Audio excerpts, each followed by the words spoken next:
பக்தி அதிலும் உன்னை காணலாம்.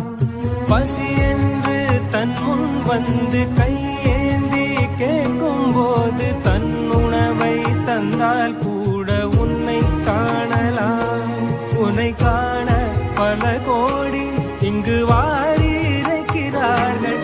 எளிதாக உன்னை சேர இங்கு யாரு நினைக்கிறார்கள். அலங்காரம் அதில் நீ இல்லை, அகங்கார மனதில் இல்லை.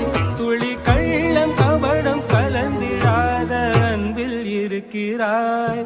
உணர்ந்தேன் உனையே